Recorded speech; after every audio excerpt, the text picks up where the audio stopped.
Erica in here? I don't know. Eric, you want to move a little bit? Okay, let's try now. Yeah. Bang. All right. Are we live? Starting. Starting. We're live. Friends, hello. It's Richard, founder of Short Term Rental University and Airbnb Superhost, and we're doing something brand new, coming to you live from the Hotel Iguana in Playa Guiones in Nosara. I have Charles sitting on the floor, tech expert on the floor. You might think that this YouTube live thing is really straightforward, but it's not. So I'm hopeful it's working, but I'm not exactly confident that it is because it's working. I got the thumbs up from Charles. If you got, uh-oh, I did something here though. Can you just give us 1 second, friends? Go back to whatever live control room. Where was the, okay, so there we got Uber guy. What's up, my man? How are you? I'd love to know a little bit more about what's going on. We have Al Plus and Alina. Okay, so we are live, and I think this is all working, although what I'm trying to see is, where's that other page, Charles, that I was on that shows me more information? I don't want to see the thumbnail, and we'll be right with you guys. Just give me one Right here. second. No, that's the chat, but where was the page that I had on? I think it's analytics. It just shows. Is that I'm not sure of. Okay. Well, then let's not worry about it. Let's just keep going. So I've got the chat going. We are live. Justin, the Facebook post does specify that it's on YouTube. At least it should. Do you want to check that, Charles? Somebody Sure. saying that our Facebook event that I made earlier this morning does not say that it's on YouTube, but I'm pretty sure it says it's on YouTube because I wanted to make sure everybody came over to YouTube. In any event, there's a lot of things that are happening in Airbnb world and the lobbying or the lobbying efforts against Airbnb in particular is now going to Capitol Hill. There's been a lot of different things happening over a long period of time. As you can imagine, the hotel lobby has a ton of resources and a lot to lose.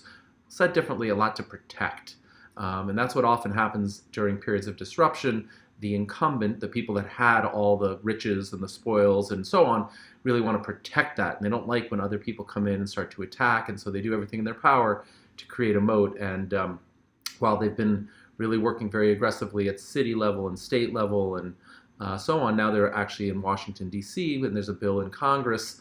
And there's some representatives, I believe, in Congress. I'm not sure. I was going to read the article, but it was advised not to read the article to you. But there's an article in The Hill about exactly what we're discussing. So for the specifics, go there. But in any event, the battle is now in Congress, and basically what's at stake here is, I guess it's a rule, Section 230, 230. To be really clear, I am not a lawyer. I hire lawyers, I retain lawyers. Lawyers explain to me what I need to know, and then I act on their advice and their counsel. So I'm speaking with you, and many of you are likely lawyers and more familiar with this than I am, or more knowledgeable. But I just want to share with you the way that my mind works and what I think about this. So basically, there's this Section 230 that protects internet platforms like Airbnb or say Craigslist or whatever. They have a free pass for what end users on their platform post. Trump has recently suggested that that should be pierced and go away for things like human trafficking and prostitution and obviously all sorts of terrible crimes. But now in Congress, they're trying to get the Section 230 used against Airbnb, VRBO, Flipkey, any platform that is posting listings for people that are in violation of their local laws. So let's stop for a second. All of the regulation that we read about in the Facebook group, in the news, and so on is about Honolulu just outlawed Airbnbs, or in New York City you can't do less than 30-day rentals, and it's all done at a very local level, and that allows the local community to sort of dictate what their short-term rental approach is. And Airbnb and VRBO and others have been basically immune from having to decide whether somebody's in violation. So for instance, if you were in New York City and you had a posting on Airbnb that allowed nightly rentals, Airbnb right now doesn't have to take that listing down. They can continue to show your listing, and then you, the end user, would be in violation, and if you were caught, you'd face fines and whatever else happens. But it's not up to Airbnb to monitor or police. And then in New York City, by way of example, there's been a lot of legal battles about whether Airbnb needs to disclose the name and identity of the hosts to the local community and provide, information and contact details so that the local, say, whatever, police or housing or whatever the enforcement agency is, they know which doors to go and knock on. And so they've been battling that on the local level. But now what's happening is a much larger approach, which is basically the entire United States saying that it's up to Airbnb and VRBO and Flipkey and any of these other platforms, and there's more platforms every day, for them to police what they're basically promoting. And if they continue to do that, the bill wants them to be liable, right, for the government to be able to go after the platform. Now, a company like Airbnb really doesn't have the wherewithal or the desire to be paying everyone else's fines, and so my gut would tell me if this were to pass, and I don't think it necessarily will, I think it's a long shot, but if it were to pass, my gut tells me Airbnb couldn't stand that kind of liability. I mean, they have 2.5 million hosts, maybe more now, and some significant number of them are operating in a sort of gray area, meaning probably the hosts don't even know whether it's legal or illegal. The vast majority are operating legally, and then there's a small percentage of people that are just violating, flying in the face of the local community, and they're doing it until they get caught. Or maybe there's certain communities where the fines are so low that's just a cost of doing business, none of which I promote, but I'm just sharing with you, I think, the facts. And the facts are, I don't think Airbnb could withstand that political pressure, even though they have probably hundreds at this point of lawyers on retainer and counsel and so on, and they're battling all of this. If this was to go against Airbnb, I think they would have to take those listings dark, make them dark and not be promoted on their website, because they couldn't stand the liability and the fines. So there's a lot of political maneuvering going on. It's really all just fear-based. And that's where I want to turn this commentary towards now, which is what's behind all this? Like, why are people so angry and upset? And why is there so much lobbying? And why do we have to go not only to the city, state level, but now to the U.S. and Congress level? And what are the implications of all that? So the first thing I would say is all of this tends to be fear-based and protectionist. When people are concerned about a disruptive technology or a new competitor, maybe the little hairs on the back of their neck stand up and they get all up in arms. And instead, what they really should be doing is trying to analyze their own business model and what consumer behavior is in vogue and what people want and what people don't want and why they're not quite satisfying the demand. So why do people travel to Airbnbs? And some of it will be for price point, although I'll tell you right now, all of my properties are competitive in terms of hotel average daily rates. So no one's staying at my place personally for a deal. There's no discounts. This isn't well, I would love to go travel there. I don't have the budget, so I'm going to stay in an Airbnb because it's much less expensive. It used to be the case, but now that we have things like dynamic pricing and a lot of the methods that I teach on the channel to have premium pricing and really create profitability, rates are commensurate in many cases with hotels. So I don't think people are staying there for the price alone. But what it does afford is the ability for people to stay together and have that experience. I keep sharing and teaching the importance of the experience. So having your entire family in one room and in one living room and in one kitchen, and what we're doing in the Outer Banks of North Carolina and what we'll be doing here in Nosara is bringing like-minded people together to share and meet and commingle and creating that community. That's missing in a lot of hotels, and yet people really want that. The other thing that's missing in hotels and what people want, I believe, and this is Airbnb's tagline, is to live like a local. So where my Airbnbs are, and many of yours as well, don't support the costs or the infrastructure or the labor demands of having a hotel.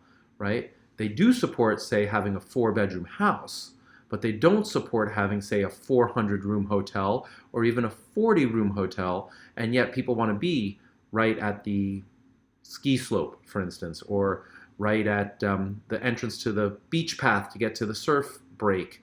And so if it doesn't substantiate or support a large-scale hotel, what people really want is something different. And so what the hotel lobbying community should really be doing is taking an introspective look and deciding what elements of their business model are working and which ones are being disrupted and how do they adjust. And that's happening too. But as it relates to us hosts, and we're now 11 minutes into this live stream, and so now I'm going to turn my attention to what it means for people like me and for you, and what the opportunity set is and how we should be thinking about this. Because I think that's what it says. Eric says it does in fact say YouTube. Thank you, my friend. And so here's what I would say. I've advocated and I've preached and I've taught that you should be starting your entire short-term rental journey, everything that you do as you look to scale or get into the business or get started, in a legal location in the first place. This is a business, and you want the business to be sustainable and repeatable and have longevity and a long runway. You are not going to get rich quick. You won't make all of your money in one night or 1 year. You need to be able to do this for 5 years or 10 years or 20 years to really reap the benefits of the seed that you've sown. So to do something that's illegal just doesn't make a lot of sense. It's unlikely that you'll get away with it for that extended period of time. Where I think the vast majority of Airbnb hosts that aren't 100% clear on the legality or operating is more nebulous. It's a gray zone. And what I mean by that is they don't necessarily understand the laws, not because they're not intelligent, but because the laws aren't clearly communicated and or are changing quickly. And the reason this is all happening, again, goes back to where I started, which is it's all fear-based, right? So instead of a community thinking long and hard and doing the hard work and creating a committee and paying for studies and thinking about something that's sustainable for the community itself, what tends to happen is a knee-jerk reaction and just say, block it. We're not going to allow short-term rentals. But that's really short-sighted, and I think will start to change also. And the reason it's short-sighted is, at the end of the day, what the people want is what the people will get, right? So like that just happens time and time again in every industry. I said earlier, I started another company called Brilliant Transportation. It's still operating. When I launched Brilliant Transportation was the same year that Travis launched Uber. And Uber went through very similar legislative battles constantly, city by city, and then at the Congress level, I believe. And every city was battling it. We can't have Uber here, and it's illegal, and we've got the Taxi and Limousine Commission, and all of these things, a lot of like fear. But at the end of the day, Uber operates, as far as I know, virtually everywhere. And the reason is because the end user, the public, finds it convenient and fast and reasonably priced and relatively safe and a good value and all of these things that hurt the incumbent. Traditional transportation companies like my own and the entire limousine space have been hurt by Uber, but we've reacted and we've responded and we've changed our business model, and I've gone fleetless, and so I've taken introspective look at what it is that I'm doing and tried to figure out how to take advantage of the new landscape. And what's happened over time is all of these regulatory issues that the community was punting, meaning they didn't want to make any decision, they didn't have the knowledge to create a actionable game plan, and they just threw up the resistance like, stop, we don't allow it. They had no choice but to revisit and figure it out. So I've shared with you in the past that there's communities that are going through this study right now, and some are doing it really intelligently and really sustainably. And at the end of the day, every community wants vibrancy. We want people to come in, and tourists and travelers and business people and shoppers, and eat at the restaurants and pay taxes. I mean, we need that. That's the lifeblood. And so to say that Airbnb is not allowed is basically shutting the door towards, one, the way that the consumers want to travel and visit, and two, sort of not really very friendly inviting people in. And what's missing in that is, if I really want to stay in an Airbnb in a 4-bedroom, and I can't stay at an Airbnb, and I'm just making this up. Let's say there's a fake ski town called No Airbnb Ski Town, but I really need to stay in an Airbnb because I've got my, wife and kids and dogs and this and that, and like it just is what I need to do. Well, I'm not married to go skiing in no ski Airbnb town. I'll just go to a town that allows it. And if that keeps happening over time, the town that doesn't allow it sees visitor traffic goes down, restaurants are closing, tax dollars collected is down, and so they say, gee, I wonder what's going on here, what happened? And they start to realize that they're no longer competitive relative to the rest of the universe, and so they revisit it. And then when they revisit it, they start doing the hard work that they should have done in the first place. We are not anti-Airbnb. Chances are what they are is pro-safety, pro-taxation, clearly defined rules that are sustainable. And so I'll give you two examples where I think communities are doing that really well. The first one is Jackson Hole, where I have a short-term rental, and I had to have a fire marshal in, and I had to apply for a permit. It gets renewed every couple of years, and I have to have safety notices. And so there's a whole process for the few short-term rentals that are allowed in the area that we have to jump through all these hoops, none of which are so onerous, and we gladly pay taxes, and we welcome guests from all over the world to come stay with us, but we do so in a way that is regulated and controlled and safe, and it's a limited number of permits, and so that's the way the town of Jackson Hole has done it, which is great. It's much better than saying, no, we don't allow it. Similarly, another ski town, and my properties tend to be in areas where I like to go visit and vacation and recreate, and that's my why.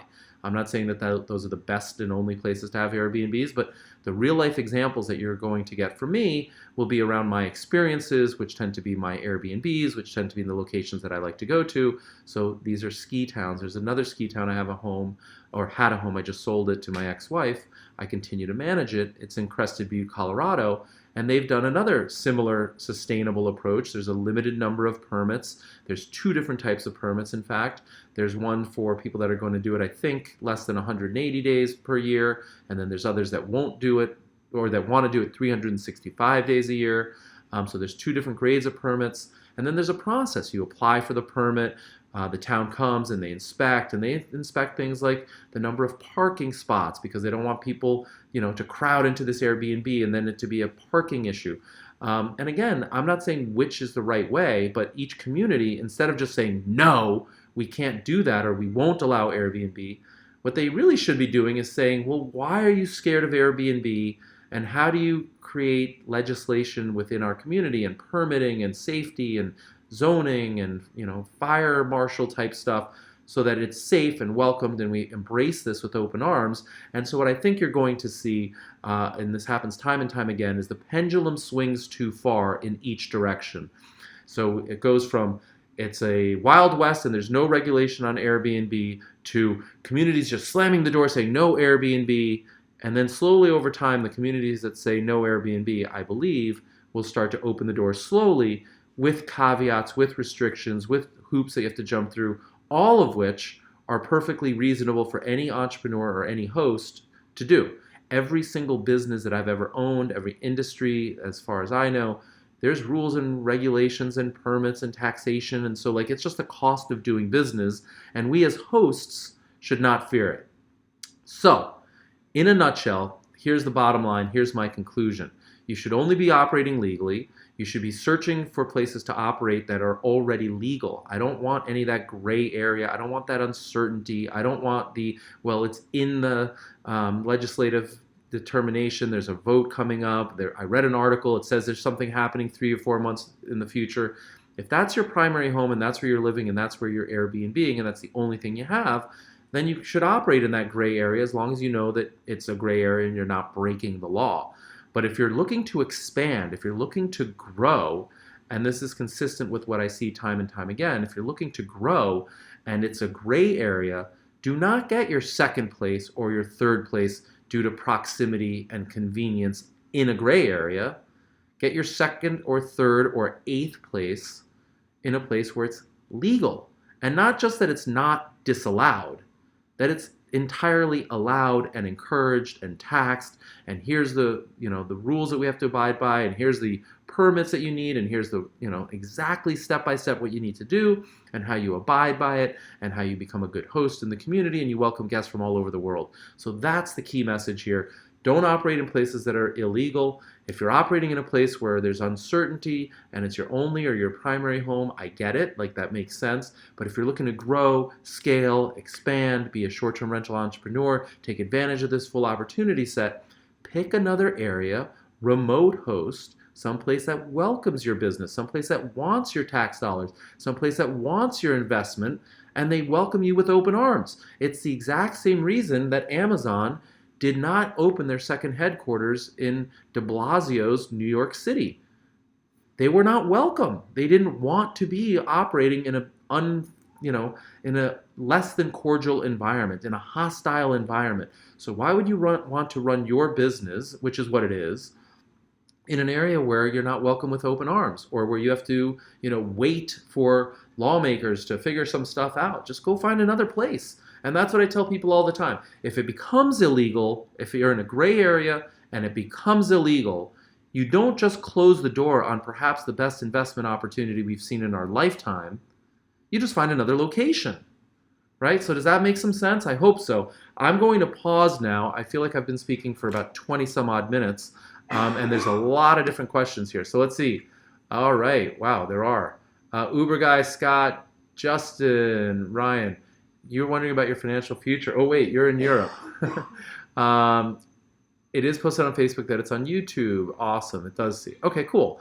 Hello, thank you. 77% agreed Airbnb should be required to remove rental listings from its website.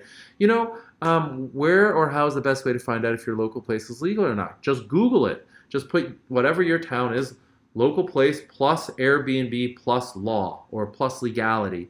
And you'll start to read newspaper articles and posts and so on. And generally, I think what you'll find is consistent with what I'm saying.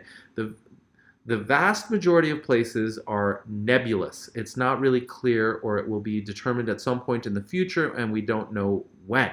There are a few places, more than a few, a lot of places where it's very clearly legal. And then there's a lot of places where it's very clearly illegal. And then there's a handful of places where it's legal if you behave in certain ways, right? So again, New York City, 30 days or longer. There's other communities where you have to actually reside in the house, and maybe you rent out a room, or if it's a two-family, you can reside in the house and you rent downstairs. So there's a variety of different legalities and parameters, and just pick a place to do business just like you would do any other place where it's friendly and welcoming you and you can run your business successfully. Do not pick a place that's yet to be determined or downright hostile. I mean, like, why do you need that negativity in your life or in your business? Just find a place that welcomes you. It's literally happening in your city right now. I'm so sorry, Jason. When we looked into an STR in our community, I called City Hall to find out what we needed to do. Our city hadn't really thought about it, and they said they'd get back to you. There you go. So what I would say, Dan, thank you for sharing this, is if that's your primary home and you already own it, and like that's where you're going to Airbnb, run with it. You already own it, monetize it. It's your asset. Do it until you can't any longer.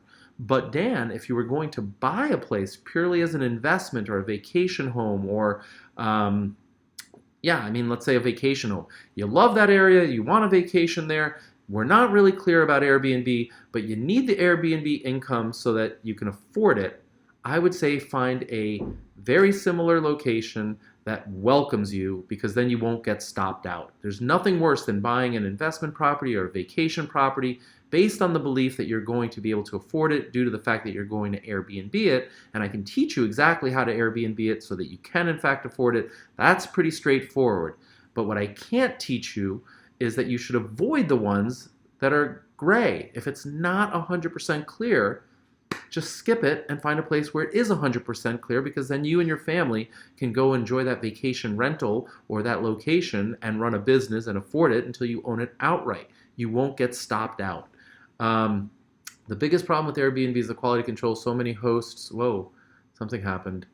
We have a lot of questions here. I think what this gentleman was saying is, quality control is a huge problem. It's a major problem, and that's why I'm really excited and enthusiastic about the number of people that are on this YouTube channel, on this live, in the Facebook group. If you're not in the Facebook group, you should join the Facebook group. But I endeavor to make every host a responsible host, a great host, a host that really cares and is welcoming people into communities and celebrating life, giving positivity into the world, right? Like, we're not just doing this for money. If we wanted money alone, there are many other things that we could do. I want people to take pride of ownership, take pride in your listing, take pride in your community, take pride in the natural beauty that people come and see. And if you do it in that fashion, it's sustainable, repeatable. You'll be more successful than you've ever imagined, and you will continue to build and grow and scale. But if you're doing it just purely for money, chances are you get stopped out somewhere along the way. And so that's why I always stress, get connected with your why. Do the introspective work. Just like we're asking cities and communities, why are you so scared of Airbnb? Why can't you just come up with the legalities and the parameters and the regulations so that I know exactly what it is that I need to do? We should turn the spotlight on ourselves, and I'm literally in front of a spotlight, and say, well, why am I hosting? What do I want to get out of this? And I'm not minimizing money is quite important. It's very important. But there should be something deeper that draws you to Airbnb and not driving for, say, Uber, or not being, a waitress, or not being a barista at Starbucks. Let's see here. So then when they called you back and it requires that the house met code and that you collect and pay TOT and pay the $35 annual business tax. So Dan, what I would say is this is a case in point where I believe that's sort of a gray area. You're not operating illegally, right? So you're doing nothing wrong, and you should continue to do that. But given that, I'm not sure that I would invest a couple of $100,000 in a property there. Where I'm encouraging investors and my students and the people that come to Miami Live and Nashville is to find places where it's clearly legal. They have a whole section of the code. We know exactly what it is that we want, that they need to have done. They collect taxes, and so like city roads and lights and other schools and so on are benefiting from the fact that there's Airbnb. And the reason that's so important is because then they become kind of addicted to those tax dollars, and it makes it kind of sticky. It's really hard to reverse course and say, yeah, well, you know what? We changed our mind. We don't like Airbnb anymore. So we're going to turn it off. And oh, by the way, we have a $3 million budget deficit and we can't pave the roads anymore.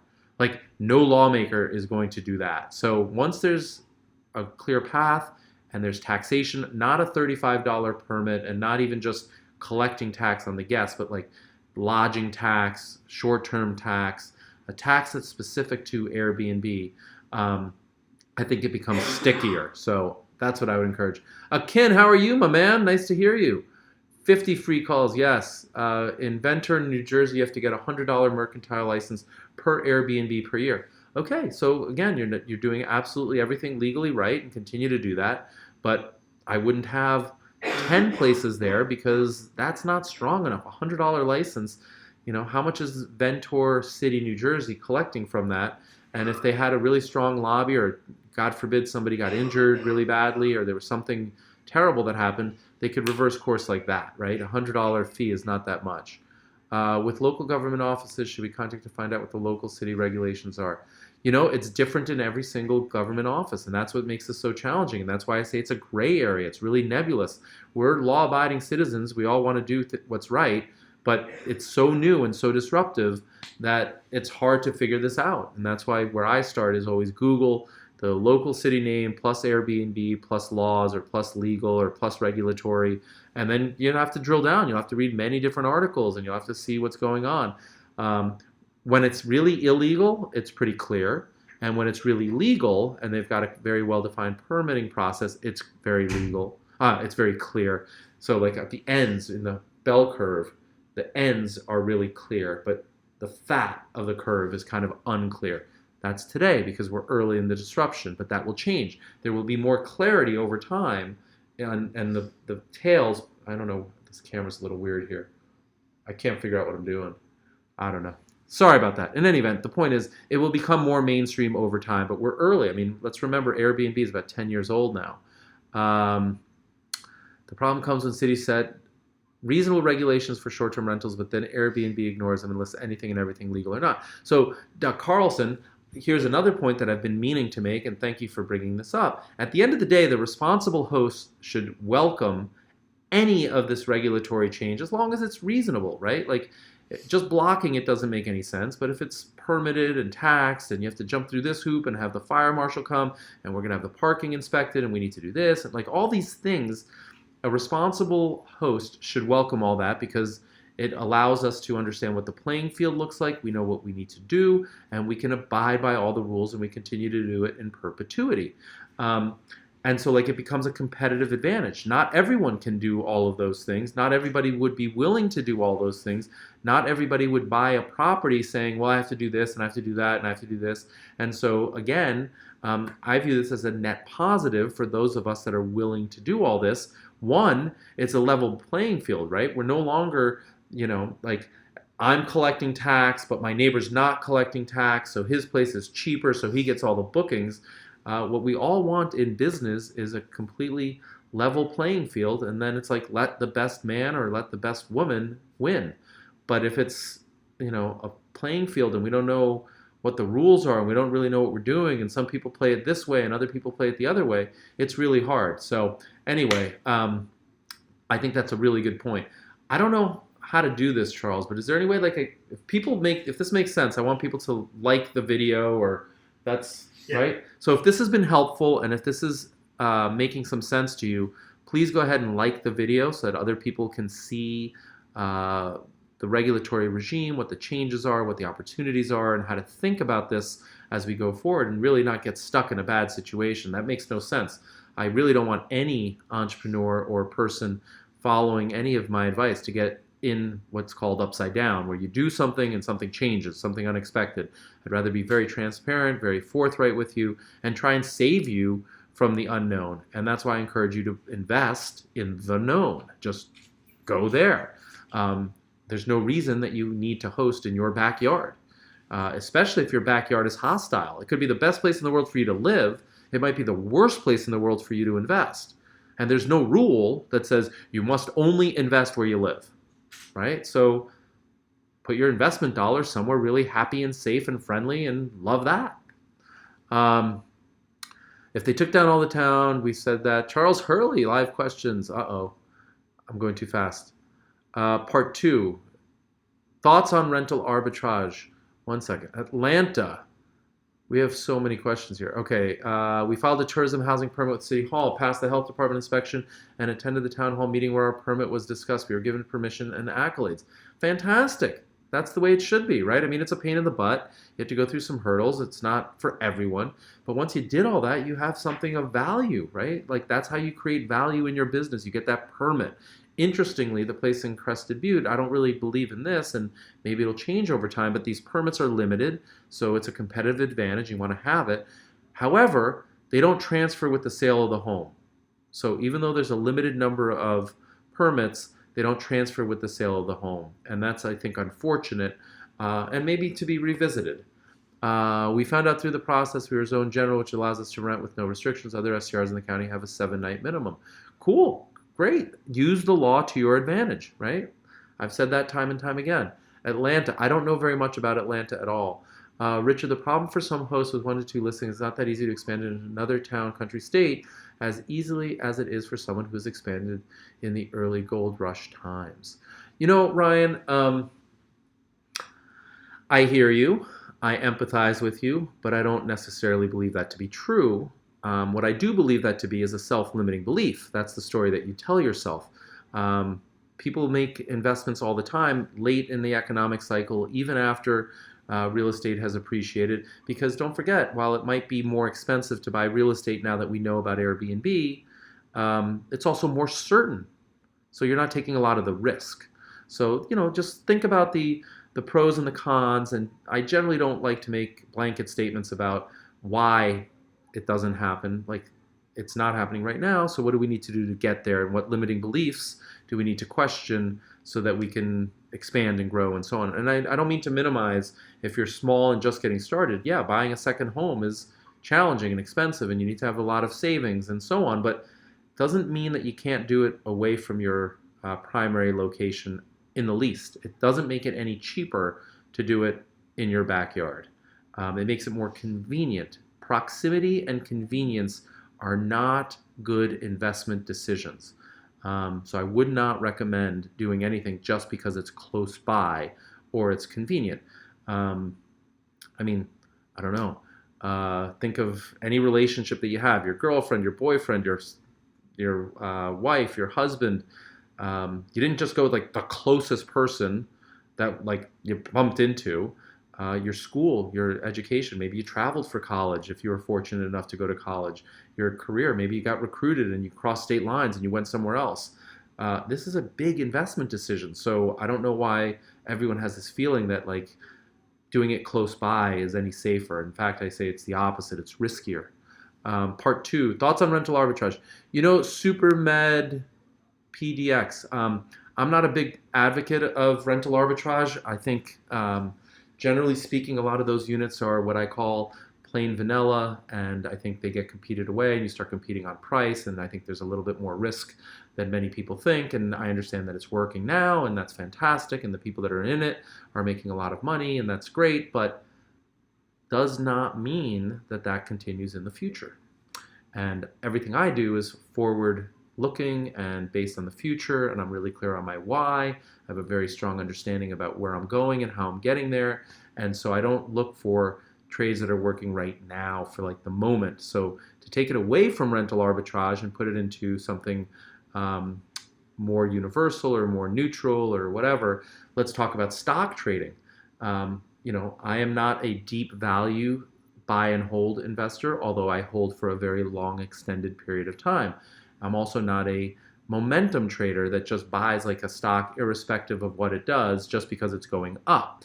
And so what I would say is the people that don't really comprehend all of the different risks and the nuances and where Airbnb is going and where the value chain is, what people are looking for and so on, might be drawn to making income quickly. And if it's your job and that's what you need, then it's great. There's absolutely nothing wrong with it. Again, assuming that you do it in a legal fashion and you're a good host and so on and so forth.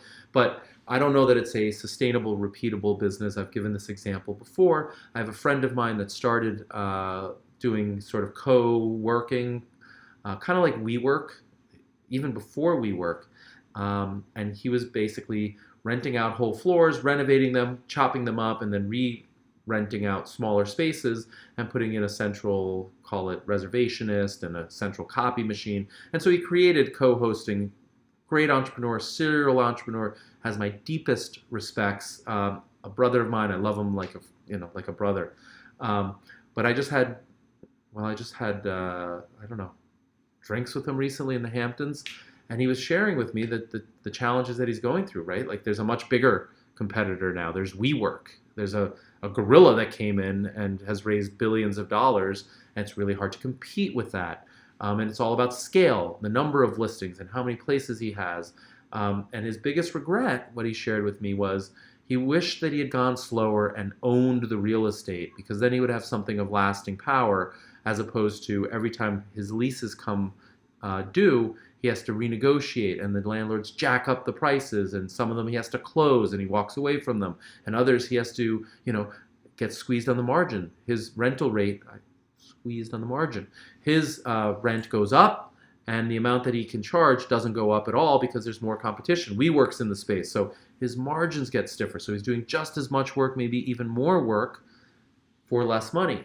And so his single largest regret is not owning the real estate, albeit going slower, having less income, having less excitement in the early days. It's not quite as glamorous or as sexy, but it's got longer term viability, a clearer path towards winning. And for those that are really clear on their why and are aligned, it's got, a very clear path to get there with certainty. So nothing against it. It's not for me. That's all. Let's see. Marietta, no restrictions up here. Part two is that I manage one listing myself. It would cost too much to move as far as needed to have friendlier regulations. Well, Ryan, if you can't move, then I totally get that. And so then you have it in your backyard. That makes sense. But I want you to think as an entrepreneur now that your goal will be to do something else, somewhere else, in a in a region that has either a greater rate of return or deeper meaning for you or more opportunity, right? Like I just want to expand that horizon. And if I've done that, then I'm really happy personally, right? I'm just trying to share with you that you can broaden your horizons and grow and expand. And I'm not saying it's easy, and I'm not saying it's comfortable, and I'm not saying that there's anything wrong with the way that you're doing it. But if you're trying to grow and stretch, then you should hear this stuff as opposed to just listening to somebody who's advocating and repeating back to you exactly what it is that you're doing. That's not going to get you anywhere, right? You're doing that on your own. So anyway, we've got Jerome here. There are new reconstructed vacation home rental communities outright declared a short-term zone. This is much safer to invest for vacation rental home, right? Yeah, absolutely. It's much safer. Now, here's the challenge. We're starting to see entire communities that's their business model, right? They're being developed for short-term rental, and there's X number of units, and they're all identical. And I was just at the Nido Hotel in Nashville. I did a video on YouTube about it. And there, like I personally am not drawn as an investor into that model. One, because if you watch the video, I'm not a big fan of what they've accomplished, and I think they've missed the mark. But two, even if they nailed it, it was absolutely perfect, there's 400 other units that are virtually the same, and that's just not something, thank you, that's just not something that I want to compete against. I don't want to compete against 400 units in the exact same location. So it's much safer, yes, but it comes along with other challenges, which is that you're competing with all those other units, and chances are they're very similar, if not exactly the same, as your unit. And even if you change the interior decor, you are not setting your price. You become a price taker. And everything that I teach is about setting your own price and charging a premium and doing, we're going to film a video while we're here, about Surf Simply or Simply Surf. I don't know. I have this mental block. It's a hotel here in Costa Rica. Check this out. We just got our confirmation. Erica, the lovely Erica, who I hope you'll come on in a little bit because I've been speaking an awful long time. She just made us a wonderful reservation because we're on the wait list and we can't get off the wait list and people cancel and then there's a lottery on the wait list. It's insanity. So I said to her a couple of days ago, I said, while we're on the wait list, let's just make a reservation so that we can go and learn how to surf at this hotel not far from here in Nosara. It's a 5-minute walk. And by the way, there's 50 other surf hotels, surf lessons, surf coaches, surf shops, right? Like you can get a surf lesson here probably easier than you could get a beer. So there's no shortage of surf lessons. But this one place, Surf Simply or Simply Surf, they were written up in the New York Times a couple of years ago. Then they were written up again, and they've got a new technique and some new technology or whatever. That's their marketing stuff, and I'm sure it works. So I said, Erica, make us a reservation so that while we're on the wait list, we at least know that we've got like a standing reservation. And friends, it's 22-month wait list. 100% sold out. They can't accommodate 2 people. We're not talking about a party of 12. Just Eric and I. 2 people, we want to come and we want to surf, and they can't accommodate us for 22 months. 100% occupancy through low season, shoulder season, high season, 22-month wait list, and it's not cheap. I think, how much was our reservation for 5 nights? It's like $10,000, right? $10,000 for 5 nights for 2 of us to learn how to surf and stay there. I don't even need to stay there. I have a small hotel that I'm buying here, and I have a house that I'm buying here, an Airbnb, and we've been filming that with Charles and walkthroughs and the before, and then we'll film the during and the construction and the renovation and the after. So that's a little pitch about things that are going to come. I think it's going to be really educational and super cool. But my point is $10,000, 22-month wait list. And get this, in order to get that reservation, I have to put down 50% deposit now. So they're going to take $5,000 from me today to hold a space nearly 2 years forward. If you guys think I know where I'm going to be 2 years forward, I barely know where I am next week. But I'm going to give them $5,000 and I'm going to be on their wait list. And 2 years from now, oh, and by the way, you can't cancel one person, right? So like it says very clearly, if you're going to cancel one person, you have to cancel the entire reservation. So they have all these things, all these crazy hoops that you jump through, and yet people can't get enough of it. And so I would rather teach that discipline where you set your own price, You know what it is that you do it better than anybody else. It's sustainable, it's repeatable. You don't care about the 50 other surf shops, the 50 other surf coaches, the 50 other surf shops. Like, it doesn't matter what other people are doing, because you do what you do better than anyone else. And if you do that, then you get to the place where you can set your own prices and set your own rules. And Richard, we're going to make you jump through this hoop and that hoop and the other hoop. And instead, what I see so often in our Facebook group and reading online is people are worried about low season and occupancy rate. And I have a strict cancellation policy. Maybe I should go to moderate cancellation. Like, we're just doing everything in our power to be like, basically, take whatever the market will give us. And that's a sign of desperation. Like, once you just take whatever you get, you're not in control. You're not in charge. You're not being a leader. Again, just using a very personal example, whoever your significant other is, whether it's your boyfriend, your girlfriend, your wife, your husband, doesn't matter. Did you just take like the first person who said yes, or did you have certain things that you were looking for, and you went on a couple of dates and then a few more dates, and you went on a second date with the same person? You have to start to think about what it is that you're doing in your business, connect with your why, understand how to do it better than anyone else, and start. I'm not saying it happens overnight, right? I'm not teaching anybody get rich quick schemes. There's nothing here that you're going to learn on this YouTube Live that you're going to act on tonight and you're going to wake up in the morning rich. But if you keep listening and you start to distill it down and you start to change your mindset and you start to believe a little bit, and then you open up your eyes, and I used to do this, you take your entrepreneur lenses and you view the world differently, and you start to realize that proximity and convenience is what you've been doing, and that might be more risky, not less risky. And then you start to travel to places and start to find places that have good laws, that welcome you, that welcome Airbnb tourists. You'll start to realize that that's more sustainable. It's more connected to your why. You have a longer runway. You can do this for a longer period of time. And in real estate, you have, say, a 30-year mortgage. You need a long runway. It's not get rich quick. So anyway, let's see here. This is in Orlando. That's cool to know. Hey, Mark, thank you. Mark Friends is saying that this is great content. I appreciate it very much. We're getting a lot of thumbs up. I love it. What's going on here? This is in Orlando. A lot of these rules apply to residential zone property. So you're investing in zones like commercial, there is no gray area. Yeah, that's completely true. If you're in commercial zones, then it's legal. But the challenge with commercial zones oftentimes is that it's more onerous, more towards safety than residential. So the project in the Outer Banks, for example, we are zoned residential, and that's a big cost savings because we don't have to do everything to the same commercial standards in terms of disabled access and sprinklers and all these other things. And we're electing to do many of them just because we believe in them. But my point is, in commercial areas, there's even more onerous zoning restrictions requirements, and that can add to the cost significantly. So just check that out. But great point, Eric. Thank you.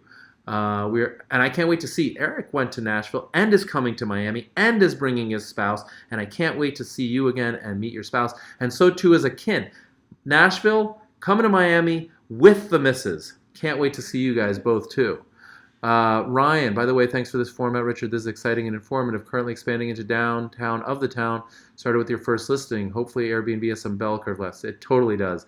Have you seen the news in Colorado? The state is considering classifying all short-term hosting less than 30 days as commercial properties. This will raise our taxes on a $300,000 property from...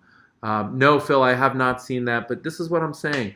There's going to be a lot of ups and downs and concerns and worries, and that's what happens when we are in a disruptive phase. We're not in the very early stages. It's become real. It's become meaningful. People are, changing their lives. There's a lot of income. There's a lot of taxation. So there's a lot of opportunity. So there's a lot of eyeballs on it. But eyeballs on it is not something to be feared. I want you to be positive and look at it from the other perspective. Like, once these eyeballs figure out what needs to be done, then we're already way ahead of the curve. We're already established. We're already up and running. And then the people that were waiting for that clarity, when they come in, they have the disadvantage. To 29% would be $1,300 yearly to $6,700. We also have to pay commercial utilities. The real kicker will be ADA compliance. Yeah, ADA compliance is really expensive. I think it's really important. I don't want to minimize that. But that said, I don't know that those are costs that are are worth bearing unless that's personally relevant to you. There are plenty of Airbnb hosts where that's probably more personally relevant and those costs are immaterial or something that they believe in. Just for instance, like solar power. It doesn't make a lot of sense to have any solar power right now, but there are some hosts that are more ecologically minded and they don't mind that expense, right? Like that's part of their why. That's who they are. And so they want to do that. Nothing wrong with it, but I wouldn't impose that on everyone and say you must have solar. It's too expensive. Oh man, that self-limiting Oh man, that limiting self-belief you mentioned 10 minutes ago. You're right. Ryan, I know, my man. It's all in our minds. It's all with the mindset. You get the mindset right, you have a beautiful life. And that mindset, by the way, has nothing to do with only Airbnb or investing. It can be about relationships. It can be about, your productivity. It can be about your why and what's important. And we all tell ourselves stories. And I tell myself stories too. I used to tell myself stories that were really limiting and made me play small. And I've been doing a lot of work through Tony Robbins.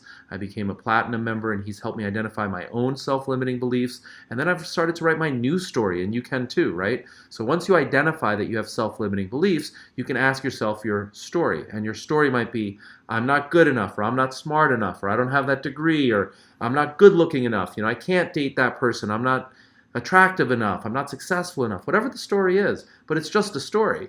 And instead of writing and reading and believing that story, you can write any story you want. You can be good enough. You can be good looking enough. You can be successful enough. And once you start facing the world every single day because you own that and you believe it and it's in your core, then guess what?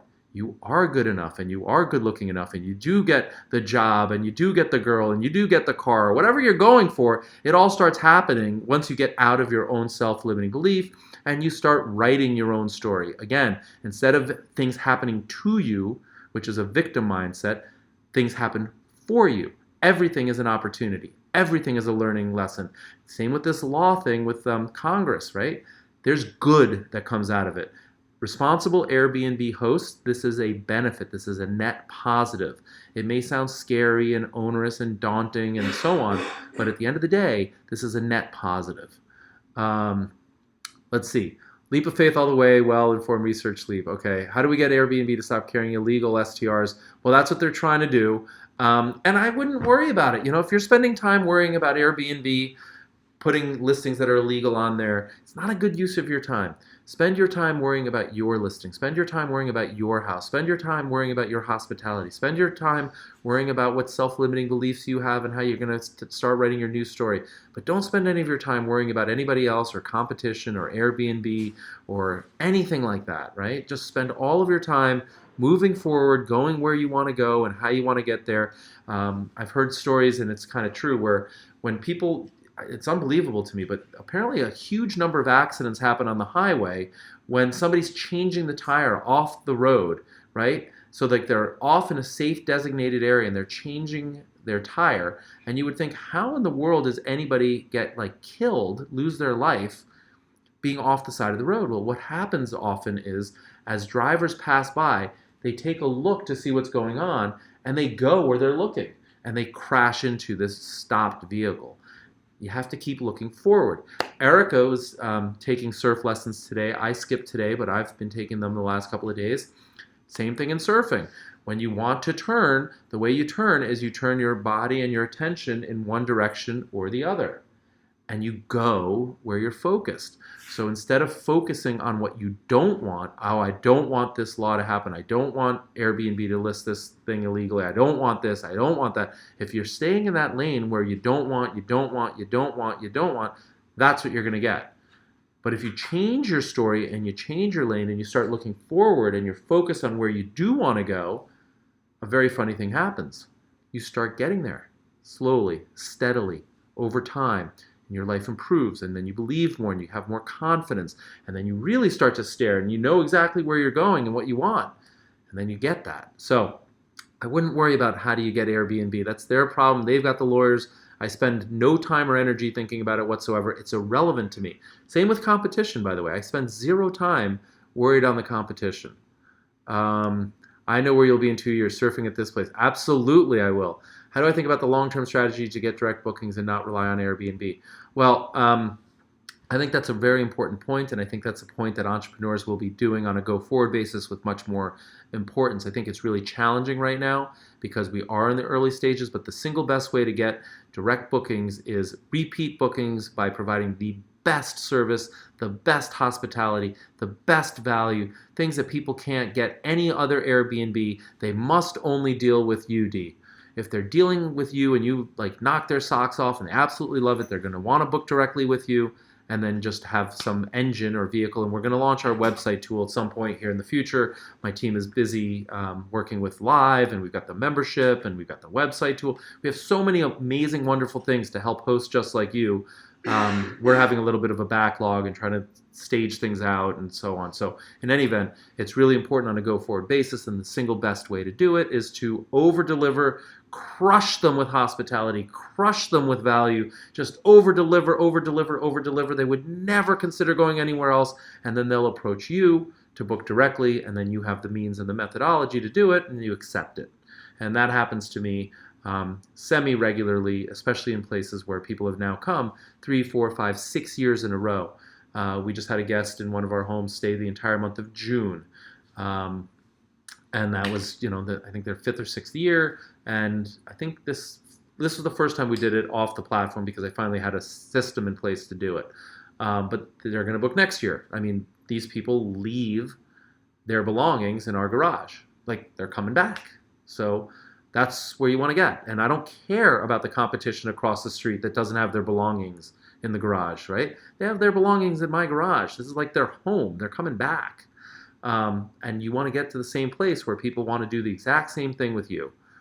What do I say about insurance and or umbrella policies? One or the other or both. An umbrella policy is really helpful. It's really inexpensive, and it can save you a lot of time and effort. It's a very personal thing. It depends on how many assets you have outside of the home. So an umbrella policy is more important as you become more successful and you have more assets. Let's see, what do I think a fair rate is for co-hosting? I think I've heard anywhere from 10 to 20% is sort of the going rate. 15 to 18 is probably a little bit more narrow. But it's still a great way to get started or to expand, and I encourage that. And it's legal, so do that. When is the first episode going live? Matt wants to know, Charles, when's the first episode going live? Already replied to him. I think I said first Tuesday in October is probably when you can expect it. First Tuesday in October, Charles has already replied to you. Look at that. We're multitasking. All right, so I think we've got some more negative energy breeds negative energy. There you go. You just put your first listing up 2 days ago. I adjusted the price to what Airbnb recommends for the next month and a half. Any pricing advice for new listings? Yes, Tracy, I always recommend that you price low, but don't take anybody that comes your way.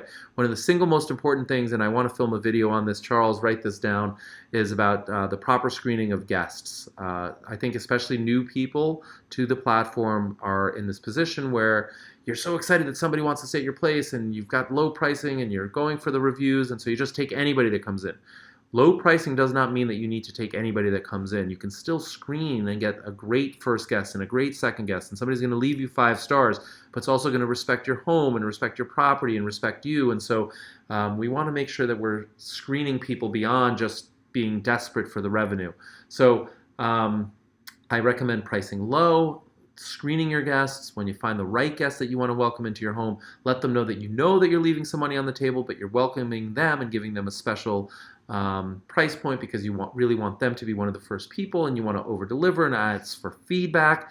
Once you get that feedback, you want to take action. And so basically you're encouraging them to have a great time. You're asking for a 5-star review. You let them know that you're early in the process and that you really value their feedback and you're learning, and that you're doing this for a 5-star review. And guess what? You'll get the 5-star review. You'll get great feedback. You'll get guests that are in your home that respect your home. And that's the way you do it. And then slowly over time, you start to increase your pricing. And then eventually you get to using dynamic pricing. I'm a big fan of beyond pricing personally. So how hard is international hosting? What factors are important to look for? I would say that it's interesting. I'm going through the legal process right now of closing on both a business, an operating hotel, and also my personal villa, if you will, or house. And the laws are a little bit different, and the customs are a little bit different, and the way things happen is a little bit different. Like, for instance, I didn't need a survey to purchase this house, but I wanted a survey anyway because Eric and I want to do some modifications and do some really cool stuff. You'll have to watch the video. So I ordered the survey, and it turns out when the surveyor came, what was plotted and what I thought I was buying was incorrect. It's just not right. So now we're in the process of correcting all that. You know, in the States, for instance, that doesn't happen. So there's new lessons, but, you know, it's fun. It's great. I think we're going to now invite Erica over, and we probably have another, 15 minutes or so? Erica, guys, get some thumbs up. I wish, you know, that's one of the challenges here. I like Facebook Live more because we get the thumbs up, and we can see the hearts exploding, and we know that everyone's engaged. Ta-da! Welcome, ladies and gentlemen, to the stage, the one, the only, Erica. And, you know, she wanted to come out here and talk all Congress, all law, but I said that you're too high level for it. So let's focus on some other questions, you know? Let's just talk about some other stuff. But in any event, there's Kristen is the spouse. I can't wait to meet Kristen, Eric. Okay, we'd love to hang around, but wife is on the way home, and it's time for you to make dinner. Make some dinner, Jay. All right, here we got people are all excited that you're here. So, Erica, tell them a little bit about, I don't know, our day or the house or whatever. We had a great day. Well, I had a fantastic day. I started my day off with coffee and a surf lesson, and I kind of killed it. This morning. I mean, the sun was out. Yesterday it was super rainy, but the sun was out today, and it was absolutely beautiful. And yeah. Can we stick on that for a second? Yeah. So, friends, she and I are learning to surf. And the way that we learn to surf, we're learning to surf. The way that we learn to surf is we find a local expert, right, who knows not just how to surf, but also knows the waves here and the tidal, and just somebody who's an expert. Right. And who's bilingual. Right, who's bilingual and has our best interest in heart. And then we take semi-private or private lessons, and then we repeat like many times. And then what's interesting, and you had the breakthrough today, you go from being unable to surf to able to surf, and much faster, right? So was this your third private lesson?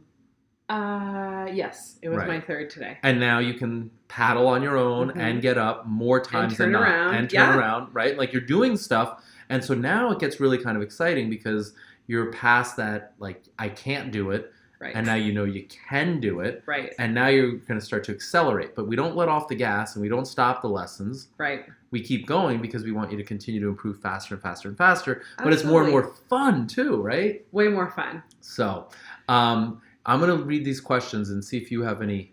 Okay. Keep going. What else did we do today?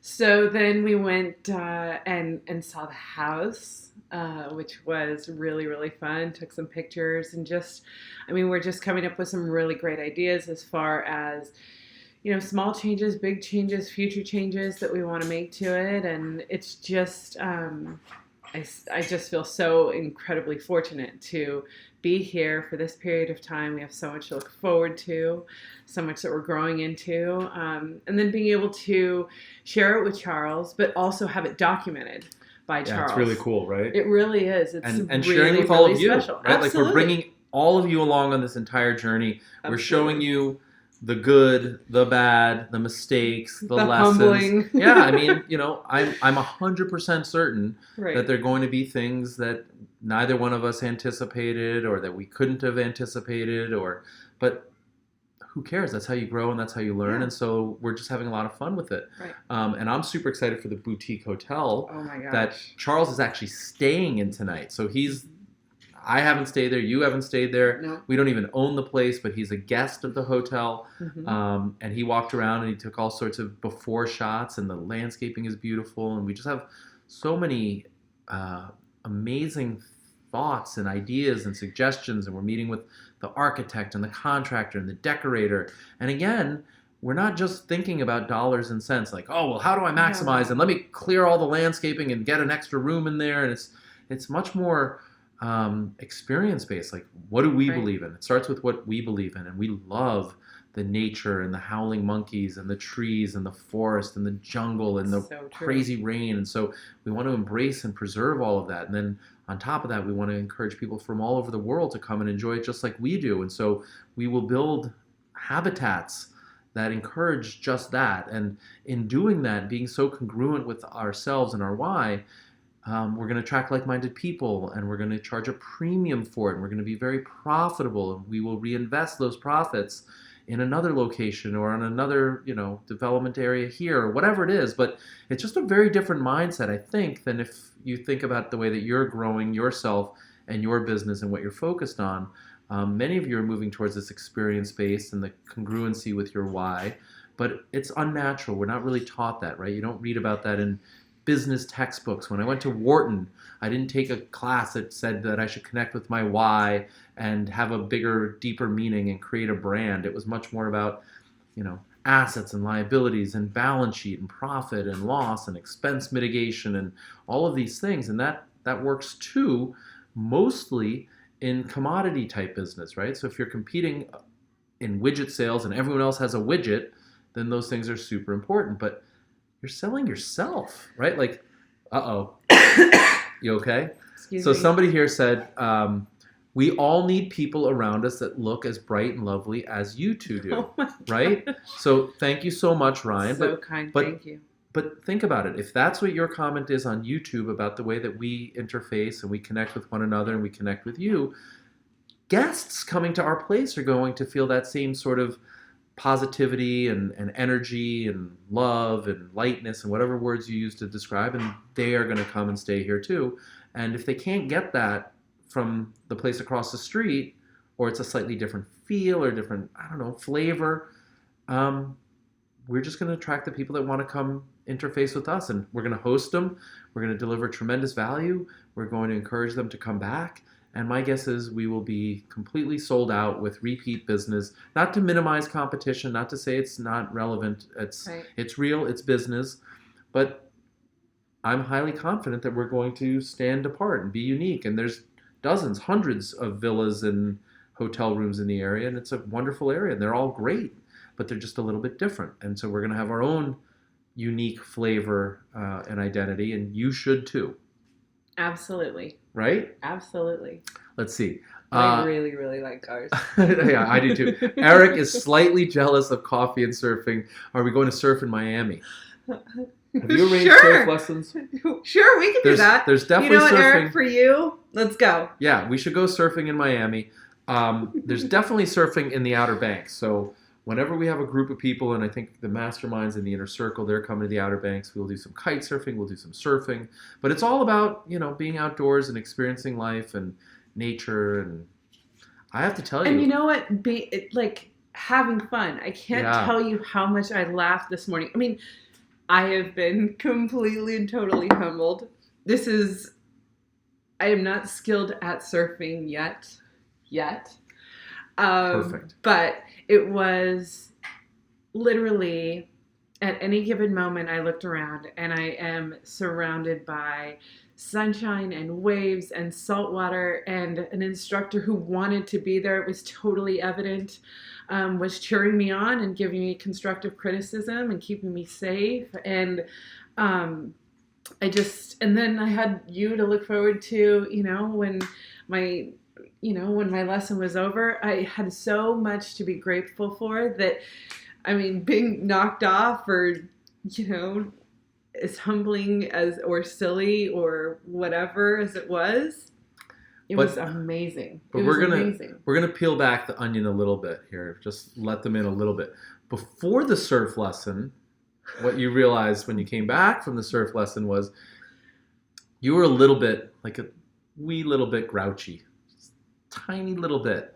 I mean, she doesn't really get grouchy, friends, thankfully.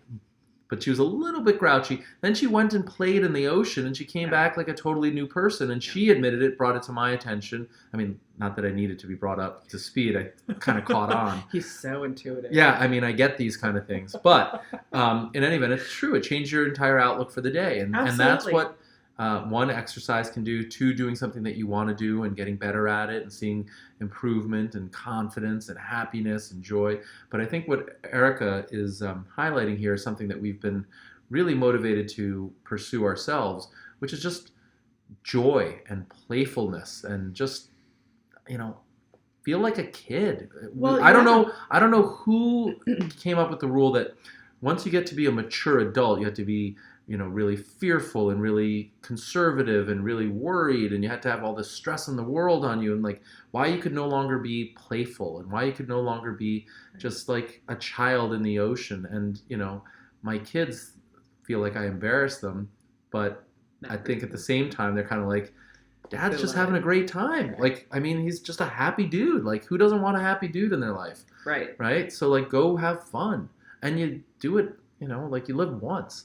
All right. What are my thoughts on taking copy of guest identification upon check-in? I'm not a big fan of any of these additional measures and steps. And I believe in the good, and I believe in people and in humanity. And I've also been stolen from and lied to and cheated, and I've been through everything. And through it all, I still believe in positivity, and I believe in trust. And so I don't know where you operate. Maybe if I operated in a different region and I had different stresses, I might believe differently. But where I am currently in my life and where I host, I try and make the guest experience as positive as possible. She and I just stayed at an Airbnb in the Hamptons, where the host, really nice guy, really great place. We had a really wonderful time. I gave him 5-star review, but he didn't trust us.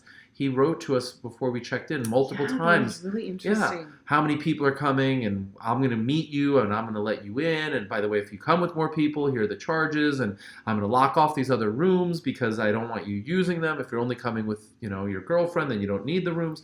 And my private feedback to the dude at the end was like, you've got a great place, you've got a great business, you're a great guy, but you're hurting yourself by treating people that are honest and trustworthy and want to be friendly with you and come and enjoy your home and your community as if I'm doing something wrong, right? Like he assumed, and by the way, I'm sure he had a basis to assume that. I'm sure he was taken advantage of once or twice or even 3 times. But that doesn't mean that every single guest coming is going to abuse or not treat your place with respect. And so if there's a reason in your location that you need the identification, then take it. And I understand that it's a deterrent, right? If somebody gives you their ID, they're not going to have a huge party in your house. I get that.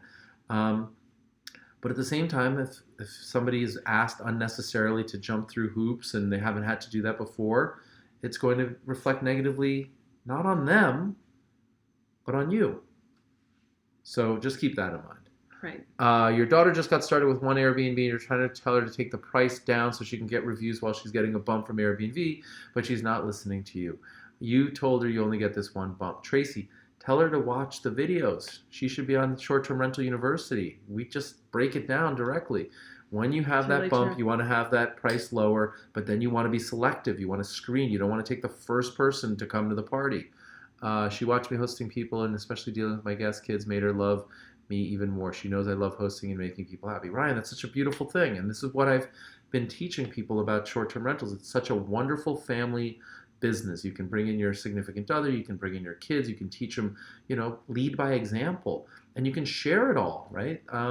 In many cases, we see people that some are responsible for, say, the calendar management and the pricing, and then somebody else is responsible for, the cleaning and the decorations and so on. And like, there's no right or wrong way, but you want to divide and conquer. You want to go through this with somebody else so that when there is an issue or a hiccup or a problem, you're not alone and you're not being pointed to. Like, I told you this wouldn't work. There's nothing that'll kill your business more than an unsupportive significant other, because I'm telling you right now, it's not all like roses and wonderful things. Shit happens. We did that really well. I'm proud of that. I can't stand how many questions on the Facebook group or my guest brought another person. How do I charge them? I mean, let it go. It happens. Who cares? Exactly. Guest satisfaction comes first. And like, how is it ruining your day by letting them have one more person with them? It's strange to me. You hope to watch this video. Hopefully she will listen to you. Cool. So I think we've covered quite a bit. You did great. Thank you. This is my first time at the rodeo, and and I had a good time. I think I rode the I rode the horse well and didn't fall off. Tried to buck a little bit, but that's right. We rode it. Giddy up. But in all seriousness, friends, if I could leave you with one And almost all the thoughts that I proclaim tend to have a reverse psychology component to it. I do not want anybody to think about business or opportunities or your life the same way as everyone else does. If you can start to view things a little bit differently, you can have a different outcome than the rest. And so the things that I want you to think about in conclusion of this live here is that regulation is our friend. It's not something to fear. Once we know what the rules are and the playing field is level, then may the best man or woman win. And, frankly, like, I welcome competition. Bring it, right? Like, let's go. Why should I fear it? And by the way, I win some and I lose some. Historically, I win far more than I lose, but I do lose. And when I lose, I learn. And so I need those lessons too. Right. But I don't fear competition at all. And I think regulation is my friend and my ally. And I've been teaching that on the channel for a long time. So this isn't a change of heart or, wow, regulation is becoming important. I better start to, regulation is our friend. So that's the first mindset shift that I want you to think about.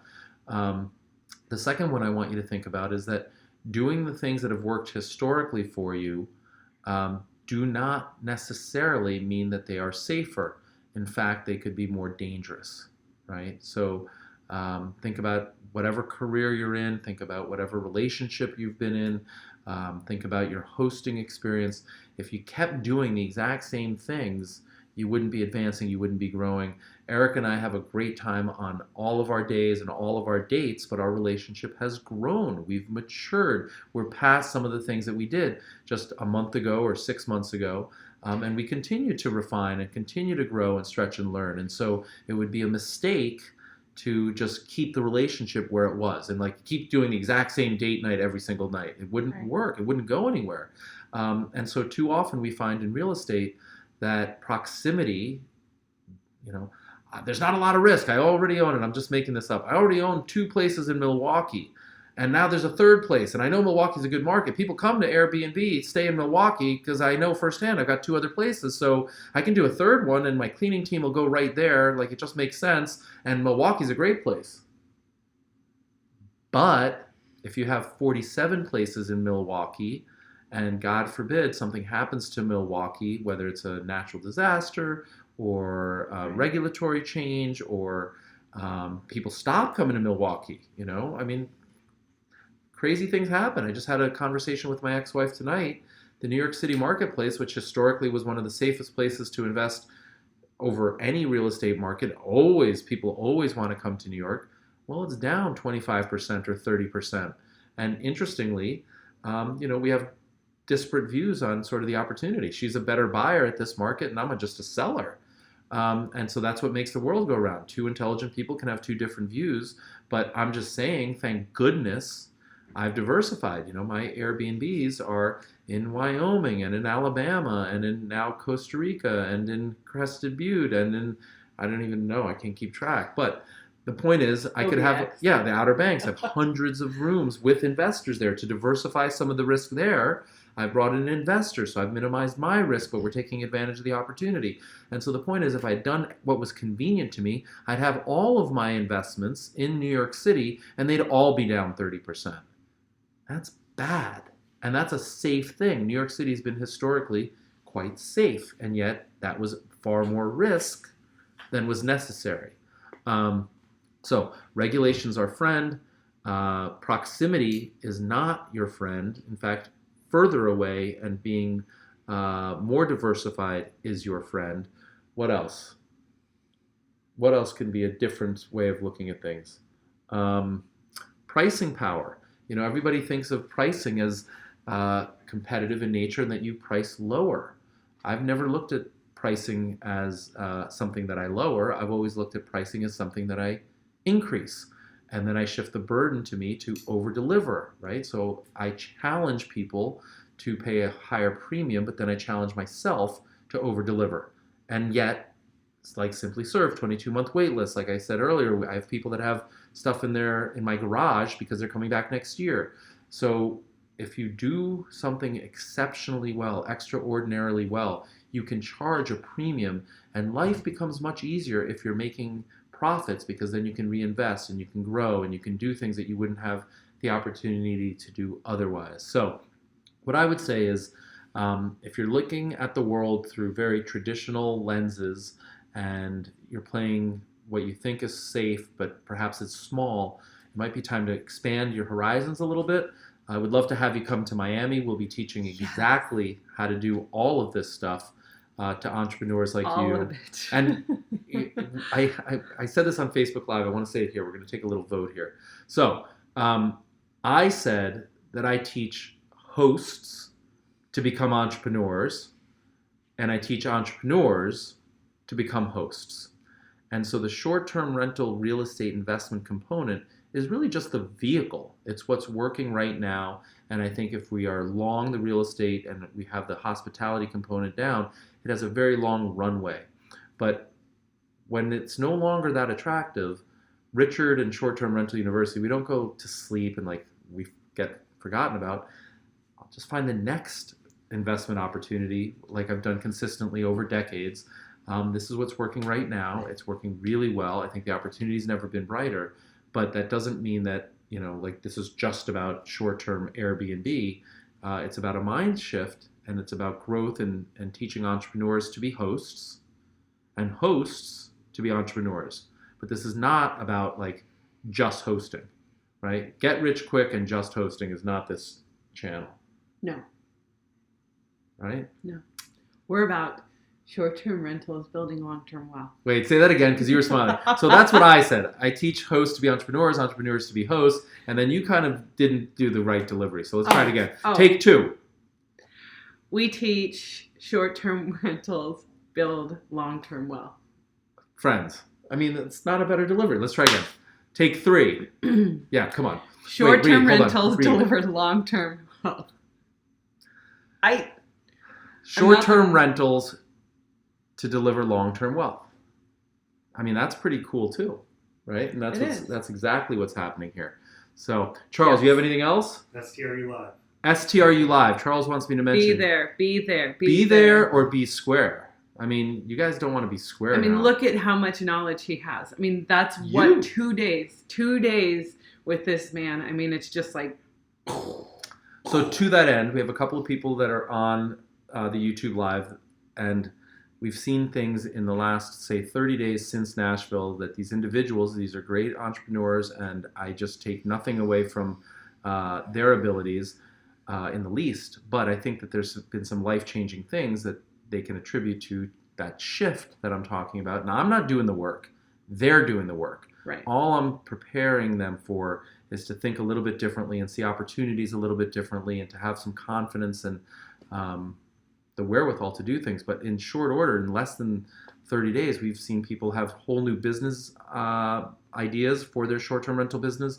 We have people that are in contract for large multifamily, like 40, 50 unit places, where before they were 1 and 2s, and now they're in 40, 50 places under contract. We have people that were going from long-term and they've renovated their place and now they're live short-term. We have people that are driving across the country looking at different states and remote hosting only in legal places that are consistent with their why. So like that's and just have manifested new relationships. Oh, we have people in new relationships. I mean, it's amazing. And, absolutely. And again, I'm not taking any credit for it. All these entrepreneurs, they've done all the work. But I think with the teachings and the fact that it just makes sense, right? Like if you just open your mind, it makes sense. So November 2nd and 3rd. There you go. At the Surfcomer Hotel in Miami. It's an absolutely beautiful venue, and it's just going to be an exceptional event with a bunch of like-minded people and this man at the helm, and it's going to be outstanding. And she's arranged it, so it's going to be legit, and it's going to be lit, and it's going to be fun, and it's going to be playful, and it's going to be energetic and positive and just amazing. And so I'm so grateful for those of you that are attending. I think, did you get the more room block? Yes. Okay, cool. So I guess here's an announcement, friends. The first room block, I believe, is sold out or close to sold. It's been absorbed. That's a technical term. The first room block has been absorbed, and we've got a second room block that is being absorbed as we speak. Yes. So sign up, and we hope to see you there. At a discounted rate. You get your room at a discounted rate if you book within the STRU block. Yes. And come party with us and Do it. learn and grow. Do Can't it. wait to see you there, friends. Have a great night. Charles, Thank my you for man. your time. Yeah, Yes, thank you for your Charles. attention. Charles, thank you for all your work here with the Woohoo. encoder. And to that end, you're going to have to come do something to turn this thing off. See that red button? Oh, Press you know it. what? I'm going to show him anyway. Where is he? There he is. Look at the arm. That's Charles. Did I kill it? YouTube says you will not be able to restart.